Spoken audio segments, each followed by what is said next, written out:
காவல் அதிகாரிகள் எப்படி இவ்வளவு தைரியமா பண்ணுவாங்க? இன்னொன்னு, அதாவது ஒரு அதிகாரத்தை காப்பாற்றுற ஒரு இடத்துல மக்களுக்கு பாதுகாப்பு கொடுக்குற இடத்துல இருக்கக்கூடிய காவல்துறையினரே இந்த மாதிரி பண்ணுவாங்களா? இல்ல ஒருவேளை போலீஸ் அப்படிங்கிற போர்வைக்குள்ள இருக்க யாராச்சும் ஏமாத்தி இப்படி பண்ணிட்டாங்களான்ற அளவுக்கு மக்களுடைய சந்தேகம் அந்த இடத்துல எழுது. ஆனா இல்ல அப்படின்னும் போது அப்புறம் ஹாஸ்பிட்டல் அட்மிட் பண்றாங்க. அட்மிட் பண்ணும்போது எஸ்பி சுதாகர் அவர்கள் வந்து விசாரணைக்காக அந்த ஹாஸ்பிட்டலுக்கே நேரா போறாரு. நேரா போகும்போது என்ன ஆகுதுன்னா, அந்த பாதிக்கப்பட்ட இருவருமே அங்க வாக்குமூலம் கொடுக்குறாங்க. வாக்குமூலம் கொடுத்ததுல இருந்து தான் தெரிய வருது, கிழக்கு காவல் நிலையத்தை சேர்ந்த சுரேஷ் ராஜ் 2ஆம் நிலை காவல் அலுவலரும் சுந்தர் 1ஆம் நிலை காவல் அலுவலரும், இவங்க 2 பேரும் தான் அந்த விஷயத்தை செஞ்சதுன்னு தெரிய வந்துச்சு.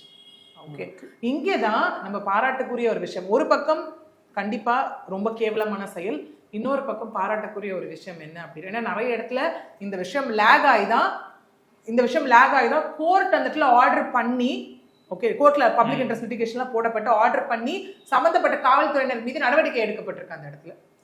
ஓகே, ஆனா இந்த கேஸ்ல என்ன இருக்கு அப்படின்னா, இந்த எஸ்பி வந்து விசாரிச்சுட்டு போனாரு. அப்புறம் நம்ம முன்னாடி